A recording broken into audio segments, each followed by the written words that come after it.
les sondages. Donc, à quoi ça sert? À quoi ça sert? Qu'est-ce qu'on peut en tirer? Et là, donc, je vais commencer par la fin de l'histoire. Un sondage ne sert pas qu'à produire des pourcentages. Je dis ça, je pense que beaucoup d'entre vous, notamment tous ceux qui me connaissent, doivent savoir qu'effectivement, je le martèle. Donc ça ne devrait être nouveau pour aucun de ceux qui me connaissent.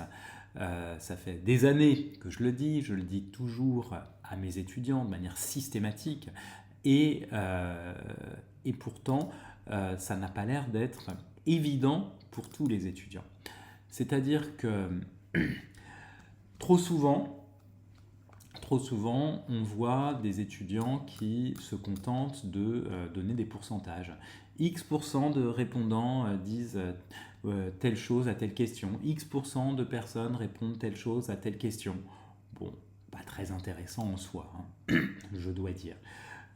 On a souvent dans ces mémoires qui sont assez légers, hein, assez faiblards, on a souvent de beaux graphiques assez jolis, très colorés, souvent, alors beaucoup n'aiment pas le terme, hein, mais souvent en camembert, parfois en histogramme, bon, mais qui n'apportent rien. On n'a pas besoin d'un mémoire de fin d'études ou d'une telle étude pour tirer ces conclusions ou pour dresser ces constats. C'est-à-dire que l'enjeu du mémoire est véritablement de dresser des profils types de répondants. C'est-à-dire que, et je vais vous montrer, un graphique qui du coup là a de l'intérêt, et puis je vais vous donner un exemple que je donne régulièrement, mais avant ça, un petit rappel. La plupart des étudiants exploitent leur questionnaire en calculant des pourcentages, ce que je vous disais, et trop souvent, ces statistiques, ou ce qu'ils estiment être des statistiques, mais qui en fait sont seulement descriptives, nous disent très peu de choses. Ce qui fait que l'intérêt d'un questionnaire, comme je vous disais, est vraiment ailleurs, c'est de faire apparaître des profils types de répondants. Et là, je vous donne l'exemple avant de vous montrer la figure que je vous ai promise. L'exemple est le suivant. Quand vous vous enregistrez à l'hôtel, quasi systématiquement, sans même que vous vous en rendiez compte, on vous demande si vous prenez du thé ou du café au petit déjeuner. Vous répondez machinalement, thé, café, ou je ne prends pas de petit déjeuner, ou Dieu sache quoi encore. Et quand vous y prêtez attention, vous vous demandez, tiens, pourquoi on m'a posé cette question? Thé ou café, mais qu'est-ce que ça peut leur faire? Ça peut leur faire que, imaginez qu'une étude a été menée sur des milliers de clients d'hôtel sur leurs habitudes de petit déjeuner. Et cette étude a révélé des profils types de clients d'hôtel. Et ces profils types sont les suivants. Les consommateurs de café ont plutôt tendance à prendre un petit déjeuner salé, et les consommateurs de thé, un petit déjeuner sucré. Ça veut dire que l'étude a révélé que ceux qui prenaient du café le matin avaient tendance à prendre plutôt du fromage, des œufs, de la charcuterie, et ceux qui prenaient du thé, plutôt des viennoiseries, de la confiture, des fruits. Et tout ça pourquoi? Tout ça pour pouvoir passer commande dans les bonnes proportions, dans les bonnes quantités, c'est-à-dire en minimisant à la fois le risque de pénurie et le risque de gâchis, le risque de jeter en fait. Et donc cette étude gigantesque a permis, oui, de déterminer des profils de répondants. Et là, on se fiche de savoir si vous êtes un homme, une femme, un vieux, un jeune, si vous avez fait des études poussées, si vous avez un revenu élevé ou faible. C'est pas le problème. L'enjeu ici, c'est votre profil de consommateur de petit-déj. Point. Et donc, un questionnaire, un sondage, ça doit servir à ça. Ça doit servir à dresser des profils types de répondants. Et pour ça, donc je vais enfin vous montrer la figure que je vous ai promise il y a quelques minutes. Et pour ça, il est crucial de pouvoir élaborer des corrélations entre variables. Donc ici, j'ai reproduit un diagramme qui vient de la thèse d'un ancien doctorant à moi, qui a soutenu il y a, je crois, une petite dizaine d'années, si je me souviens bien. Le temps passe très vite. Et donc, ce que je voudrais que vous ayez ici à l'esprit, c'est qu'en gros, il avait donc il avait posé une quarantaine de questions. Il avait fait un questionnaire qu'il avait administré aux 400 chefs de service du service public d'Abu Dhabi. Et donc, il y avait une quarantaine de questions.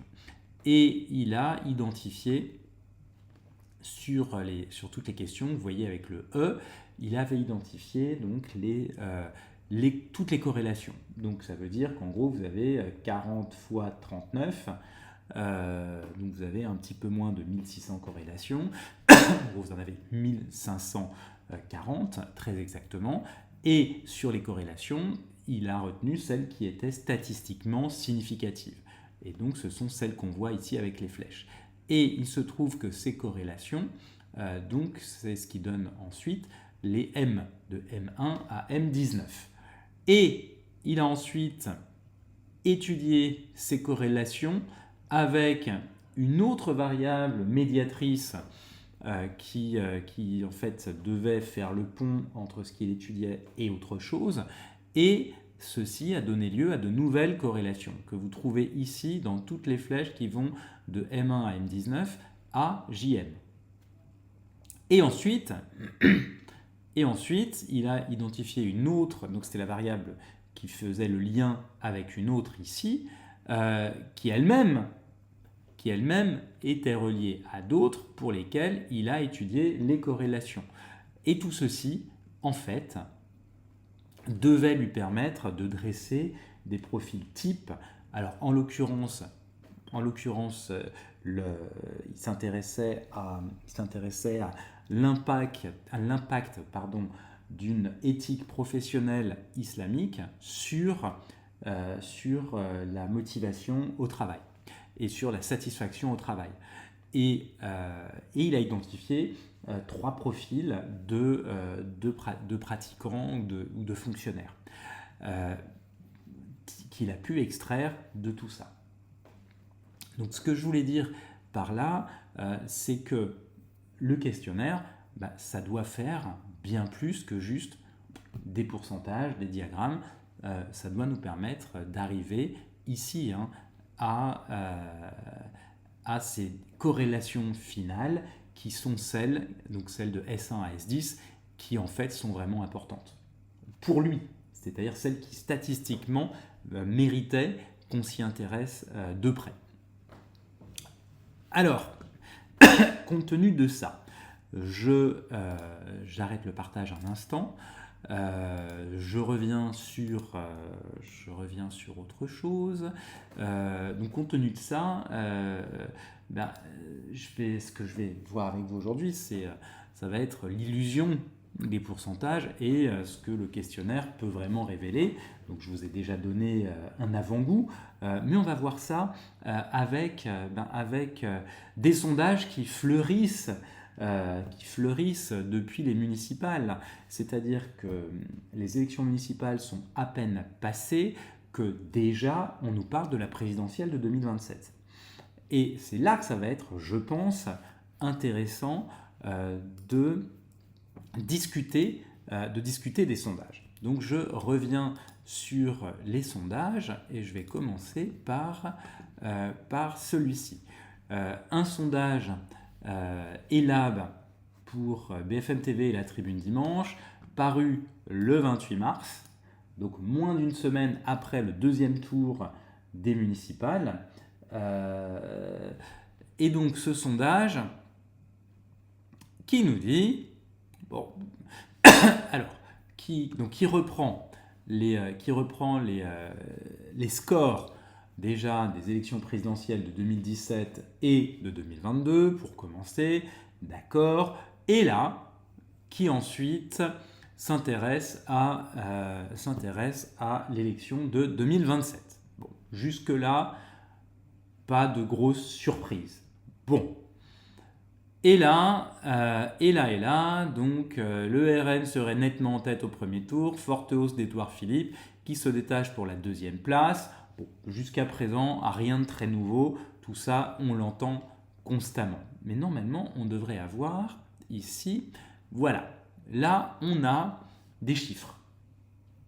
Alors, il disait 6 configurations, et donc on voit que dans la configuration 1, Nathalie, alors je ne vais pas vous reprendre tous, mais en gros, le candidat RN, en l'occurrence Jordan Bardella, a supposé que le procès de Marine Le Pen condamne cette dernière à l'inéligibilité. Jordan Bardella ferait 35%, Édouard Philippe ferait 20,5%, donc c'est précis, hein.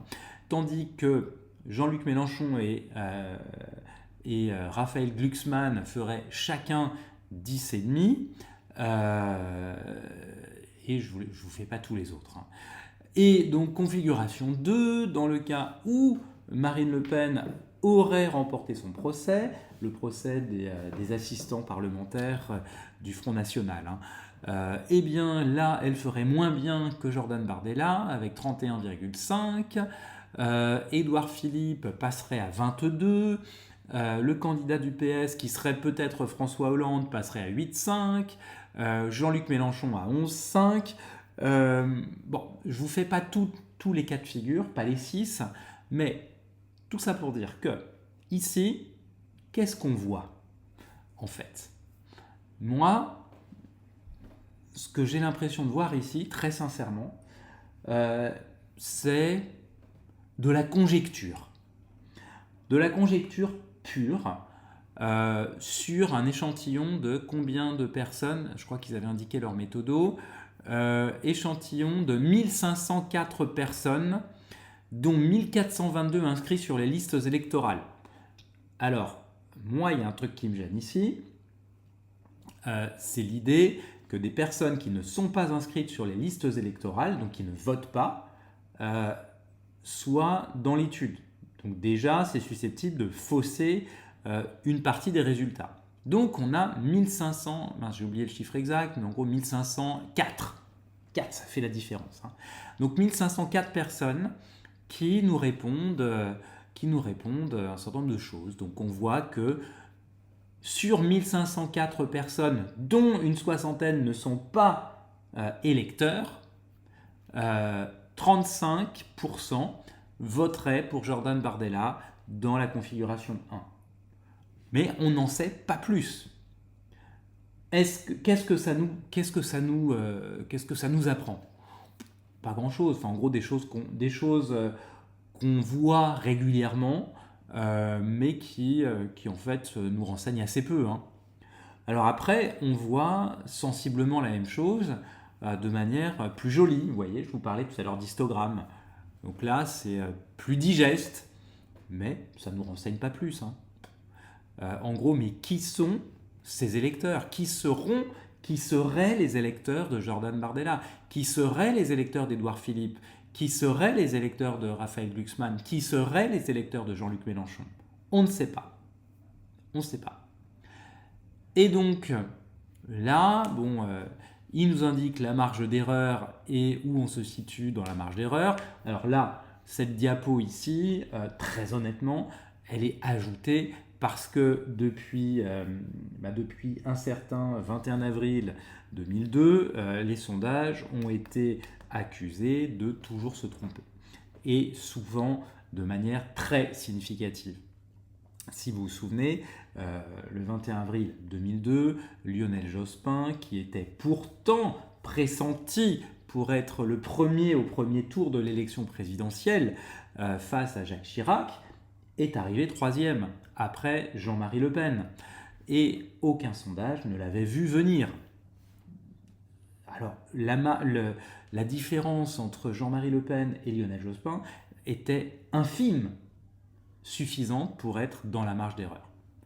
Alors, je ne vous refais pas encore une fois tous les scénarios, tous les cas de figure, mais je vous montre juste ici ce qui est vraiment problématique. Donc on a une idée assez faible de ce que ces sondages ici peuvent nous dire. Donc là, le questionnaire, le sondage nous apporte très peu de choses. Alors, là, à compléter, peut-être avec celui-ci, alors qui est un peu plus ancien, qui date de janvier 2026, sur un échantillon de 1522 personnes, donc un petit peu plus. Et là, donc, on a encore les marges d'erreur, très bien, mais ici, on a quelque chose qui commence à devenir plus intéressant. C'est-à-dire que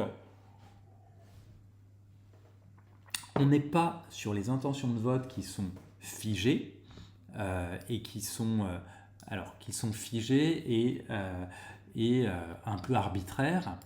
On est sur on est ici sur l'appréciation des personnalités politiques par les répondants. Et donc, on voit ici le degré d'appréciation des différentes personnalités politiques. Et ce qui est intéressant, c'est que 100%, c'est chaque personne. Alors que, c'est-à-dire qu'en gros, c'est chaque ligne. Alors que, auparavant, donc le sondage que je vous ai montré avant, nous faisait des totaux, donc 100%, qui étaient en colonne. C'est-à-dire tous les candidats mis bout à bout devaient faire 100%. Là, c'est la répartition par candidat. Et ça devient tout de suite plus intéressant.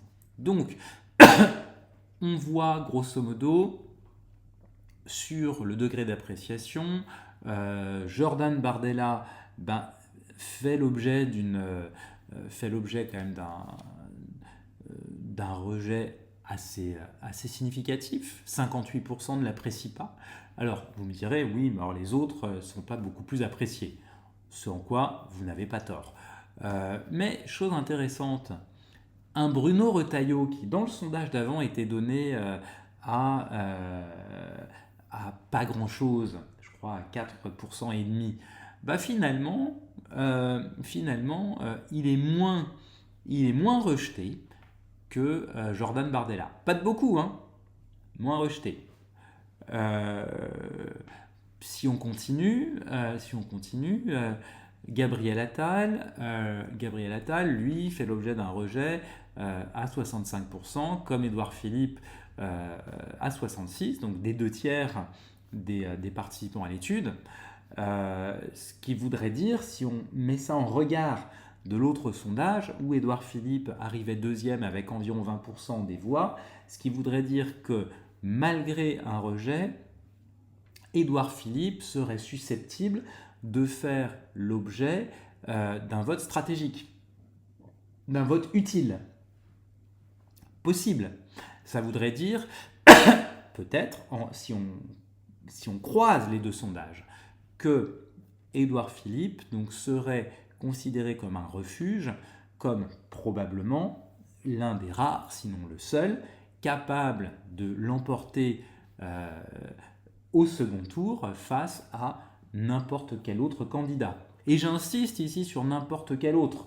Je ne vais pas vous dire face à Jordan Bardella, face à Marine Le Pen ou face à Jean-Luc Mélenchon en particulier. Parce qu'a priori, ici, on ne sait pas. On ne sait pas du tout quelle sera en juillet la décision du tribunal judiciaire de Paris concernant Marine Le Pen. À supposer que la décision lui soit défavorable, on ne sait pas du tout dans quelle mesure Marine Le Pen et Jordan Bardella vont continuer à s'entendre ou dans quelle mesure on est susceptible de se retrouver dans une situation à la Balladur-Chirac pour l'élection de 95 où, grosso modo, les amis de 30 ans sont devenus les ennemis jurés. On ne sait pas. Donc, voilà, ce qui fait que je ne peux pas me prononcer là-dessus. Je continue potentiel de vote à présent. Donc le même sondage s'intéresse au potentiel de vote. Si les personnalités suivantes étaient candidates à la présidentielle, quelles seraient les probabilités pour que vous votiez pour elles? Alors, là, regardons. Vote. Alors, sur le vote potentiel élevé ou certain, bon, Marine Le Pen, Jordan Bardella, 32%, donc ils sont nettement au-dessus de tous les autres, hein, ils font plus du double de celui qui est le mieux positionné, à savoir Jean-Luc Mélenchon. Et ils font également l'objet d'un vote impossible, finalement, assez faible par rapport aux autres candidats. Moi, ce qui m'intéresse là, c'est la chose suivante. C'est pas sur le fait qu'il ferait 32% dans les sondages. Non, il ne s'agit pas de ça. Encore une fois, ça ne se lit pas à la verticale, ça se lit à l'horizontale. Ça veut dire que si il s'agissait éventuellement de voter pour Marine Le Pen, toute chose égale par ailleurs, quelle serait la probabilité que vous le fassiez? Et la probabilité ici est de 32%. Pareil pour Jordan Bardella. Donc, ce que ça veut dire en fait ici, si on veut interpréter ce résultat, il faut aussi un peu comprendre la sociologie électorale ou la sociologie des partis politiques. Donc, comment se fait-il que le Rassemblement national et la France insoumise s'en sortent finalement pas trop mal? Comment se fait-il que les Républicains avec Bruno Retailleau ne s'en sortent pas trop mal si on prend le potentiel moyen ou faible? Eh bien, ça s'explique ainsi. Traditionnellement, les partis d'extrême droite et le Parti communiste, donc, qui a été ici effacé du paysage et quelque part remplacé dans sa radicalité par la France insoumise, sont des partis de militants. Et un parti de militants, c'est un parti dans lequel on est sûr de son vote. C'est-à-dire que ce sont des partis qui ne sont pas, à la différence des autres, des partis d'élus, mais des partis de personnes qui leur sont dévouées et qui leur donnent leur vote sans aucune hésitation. Donc, la base, je ne vais pas dire la base électorale de Marine Le Pen, Jordan Bardella et Jean-Luc Mélenchon, leur base électorale, c'est une base fidèle. Donc eux, ils sont sûrs de leur coup.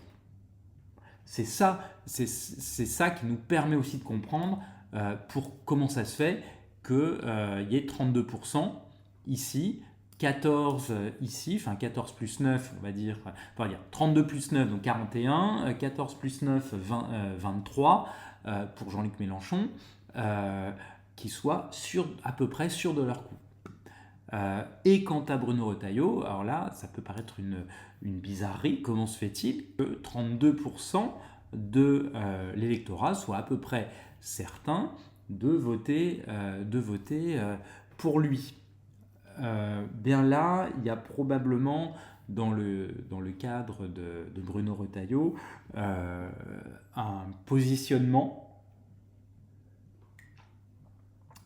qui est une sorte de positionnement légitimiste quelque part, un peu bonapartiste, qui peut séduire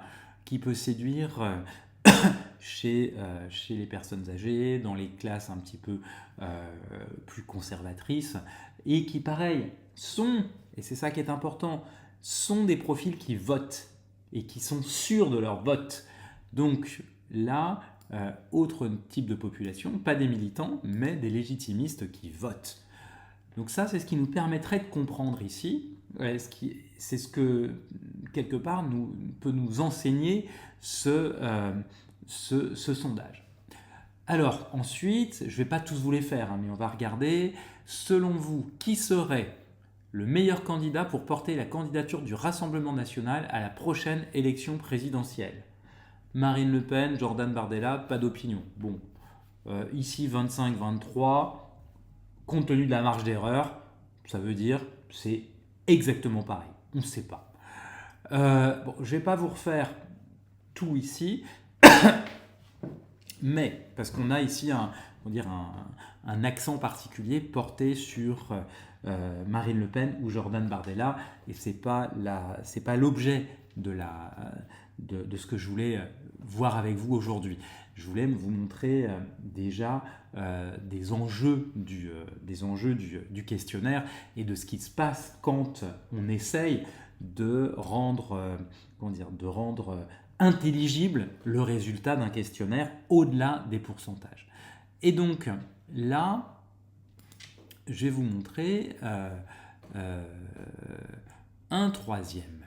Alors attendez, c'est cluster, c'est celui-ci. Voilà, je vais vous montrer un troisième que je trouve aussi intéressant.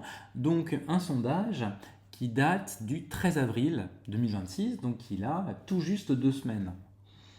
Et là, donc c'est un sondage qui porte sur, donc là encore on a sur l'intervalle de confiance, hein, la notice, un sondage qui porte ici sur 10 962 personnes inscrites sur les listes électorales. C'est quand même autre chose que 1500 dont certains n'étaient pas inscrits sur les listes électorales. Alors, ensuite, sur quoi ça portait ? Ça portait sur les résultats sur le bilan des élections municipales. Et donc c'est là que ça va être intéressant, je pense. Donc là d'abord, on essaie de comprendre le taux de satisfaction à l'égard du résultat des municipales. Bon, 17% d'insatisfaits, 52% de satisfaits, 25% qui ne se positionnent pas, bon, admettons, mais ça ne fait pas 100%.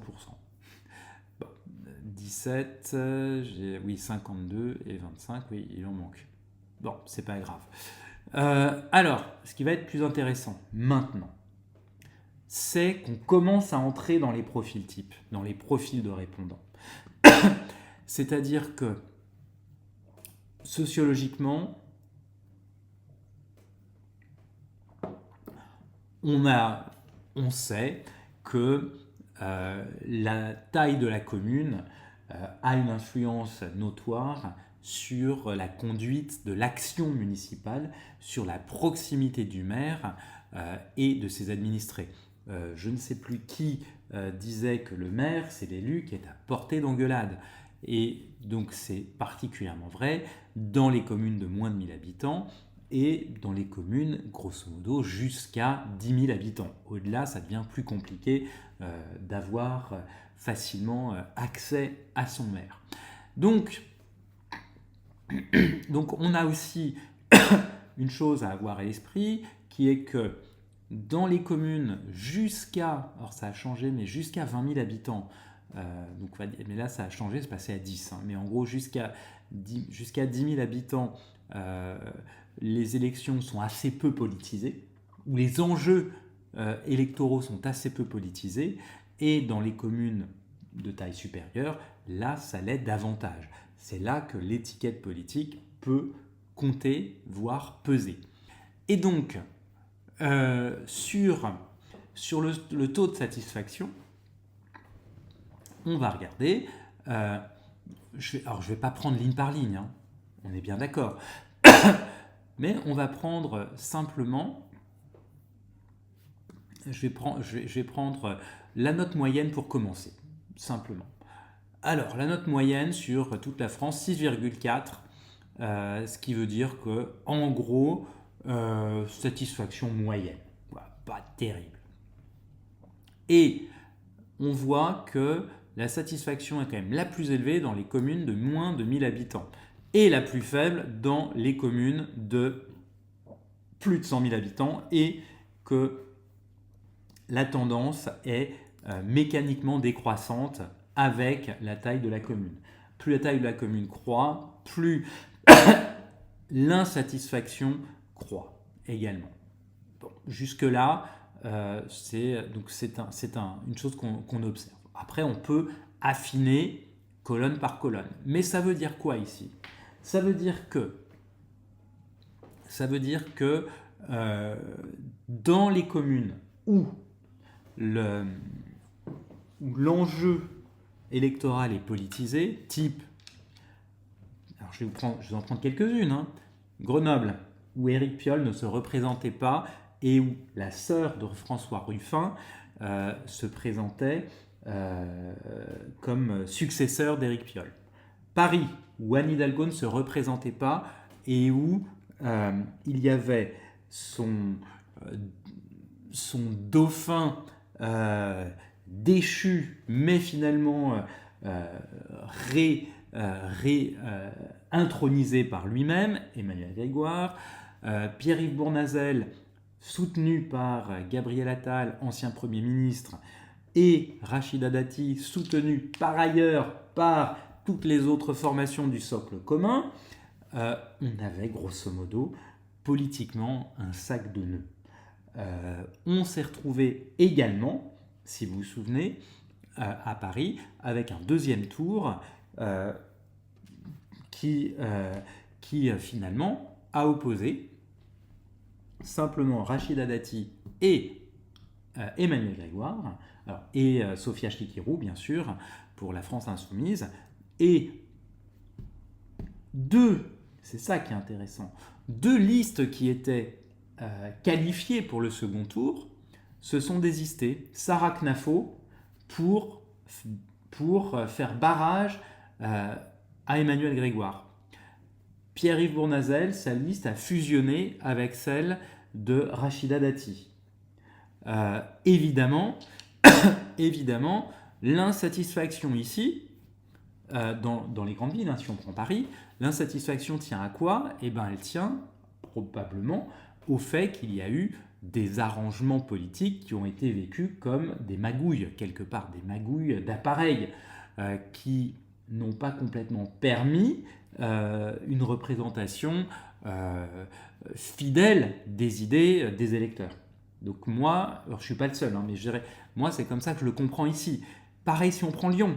À Lyon, Jean-Michel Aulas, qui était donné gagnant, a fait une campagne qui était une campagne d'absence, précisément pour ne pas dire de conneries. Donc en gros, pour ne pas dire de conneries, il vaut mieux ne rien dire. C'est ce qu'il a fait. Moyennant quoi, personne ne l'a vu et on l'a oublié, grosso modo. Ce qui fait que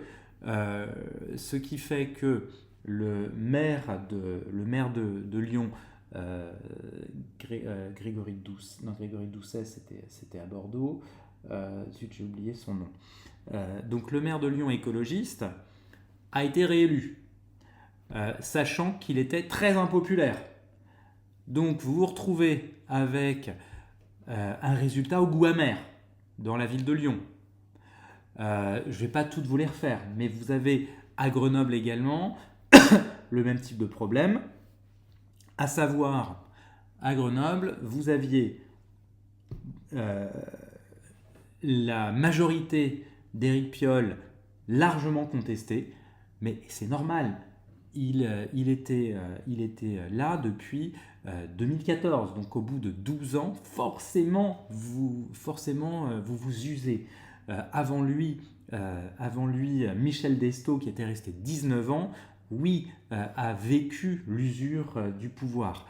Donc, climat délétère à Grenoble, où il y avait l'usure de la majorité sortante, et où, en face, l'offre politique n'était pas forcément plus séduisante, avec Alain Carignon reprenant du service.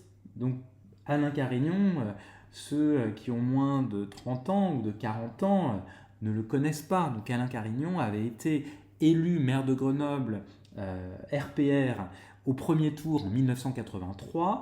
Il a fait 2 mandats et ensuite est allé en prison où il a passé 4 ans pour corruption, notamment sur l'acheminement de l'eau. Et donc, c'est-à-dire qu'en gros, ils vendaient aux Grenoblois l'eau des Alpes, sans extraction ou quoi que ce soit. Et ça avait posé problème. Donc, on se retrouve à Grenoble avec une élection qui a quelque part fait l'objet d'un hold-up. Donc, les Grenoblois ne sont pas spécialement ravis de ce qui s'est passé. Donc, le résultat est un résultat un peu par défaut, quelque part. Alors, ce qui n'enlève aucune légitimité à la sœur de François Ruffin. Mais elle n'est pas arrivée dans un contexte favorable. Donc, on apprend ça ici. Et là, on a d'autres questions qui viennent enrichir la réflexion sur les raisons de l'abstention au premier tour des municipales. Donc ici, on vous demande quelles sont les 3 raisons principales pour lesquelles vous ne seriez pas allé voter au premier tour. Et donc là, on s'intéresse aux abstentionnistes seulement. Alors, parce que dans votre commune, les résultats étaient connus d'avance, votre vote n'y changerait rien. Intéressant comme question. C'est une question qu'on pose rarement. Et pourtant, c'est quand même intéressant. Bah oui, moi je vis dans une petite commune de moins de 1000 habitants, il n'y avait qu'une liste. Il n'y avait qu'une liste, donc quelque part, que j'aille voter ou pas, le maire était élu. Donc je suis allé à la pêche. Ça, c'est le cas de figure le plus fréquent. Parce qu'aucune liste ou aucun candidat ne vous plaisait. Intéressant aussi, là c'est 25% des abstentionnistes interrogés ont répondu qu'aucune des listes ou aucun candidat ne leur plaisait. Moi je me souviens des municipales de 2020, dans ma commune il y avait 4 listes, aucune ne me plaisait, moi j'ai voté blanc. Voilà. Je ne me sentais pas de ne pas voter. Mais j'étais embêté, voilà, j'étais vraiment embêté dans l'isoloir. 5 bonnes minutes à regarder les bulletins, à les comparer, à me poser la question. Alors, je m'étais interrogé pendant toute la campagne, bien sûr, mais jusqu'au moment du vote, j'ai hésité à voter blanc ou à mettre un bulletin, voire 2 pour un vote nul, en disant « Ah, c'est pas de ma faute ». Ou comment ne pas assumer, quelque part, une décision. Alors, parce que vous pensez que ces élections ne changeront rien à votre vie quotidienne, intéressant. Donc, on vous dit partout on entend partout que les municipales sont les élections du quotidien, les élections de la proximité et que c'est à ce niveau-là que les choses peuvent changer. Mais vous avez quand même 21% des abstentionnistes qui estiment que non, ça change rien. Ça change rien. Bon. Et là, je pense que c'est en partie vrai lorsque vous avez des intercos, donc des intercommunalités ou des communautés de communes, et où la décision est un peu diluée, où la décision ne se prend plus directement au niveau de la commune, mais à un niveau au-dessus, dont vous ne comprenez pas forcément très bien comment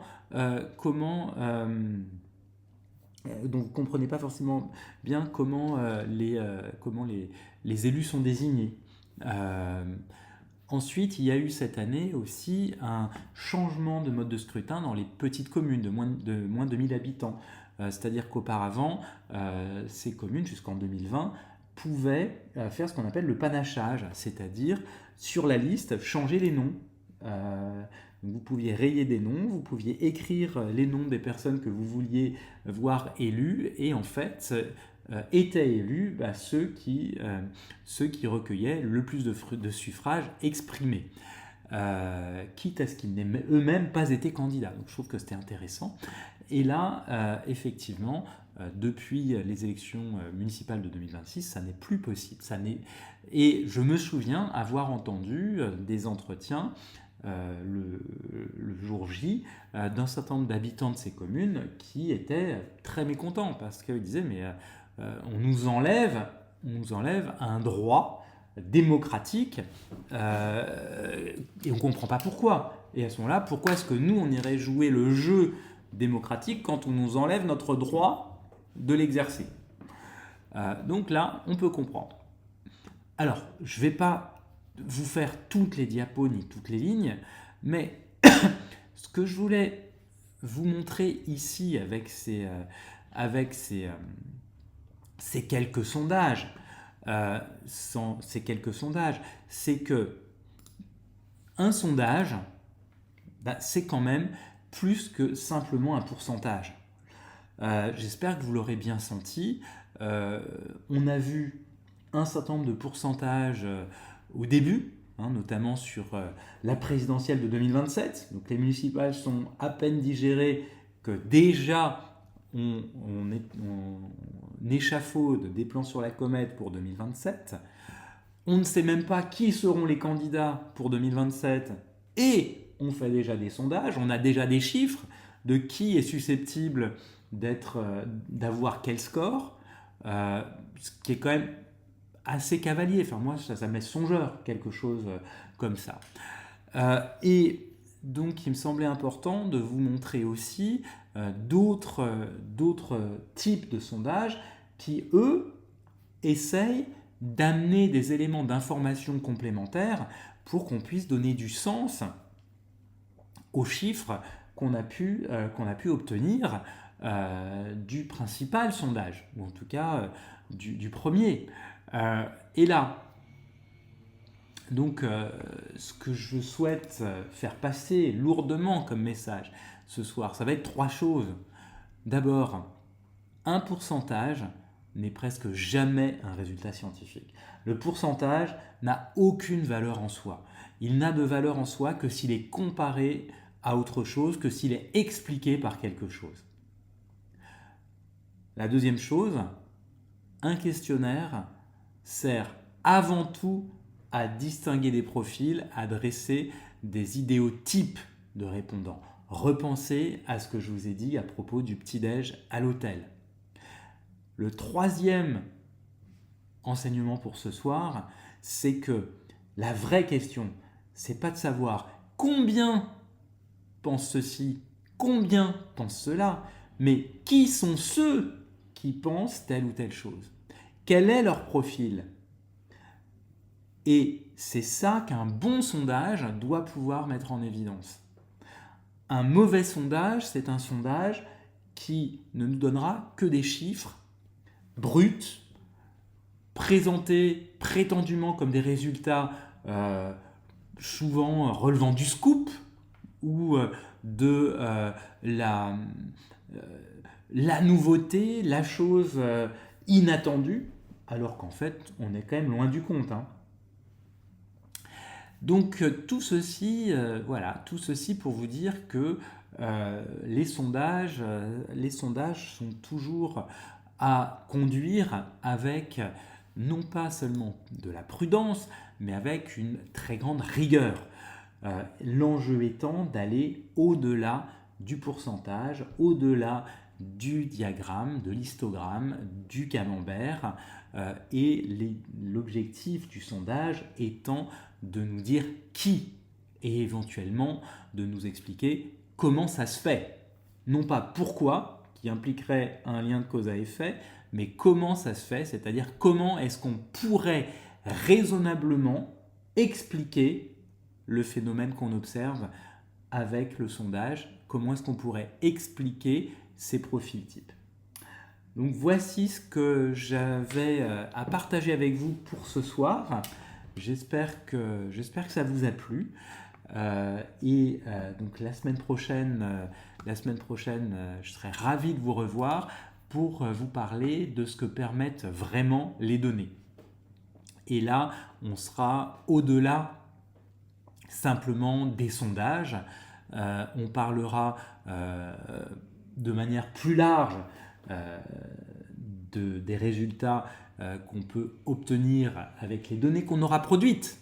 Donc ça, c'est ce dont on parlait la semaine dernière, les données produites face aux données collectées, histoire en fait de faire le lien entre ce qu'on a pu voir sur ce que c'est qu'une donnée, ce qu'on a pu voir aussi ce soir sur un sondage, finalement, qu'est-ce que ça nous apporte et qu'est-ce qu'on peut en faire, et là, donc, qu'est-ce qu'on peut apprendre, quelles leçons on va pouvoir tirer des données qu'on aura produites. Bien, c'est avec plaisir, Amal.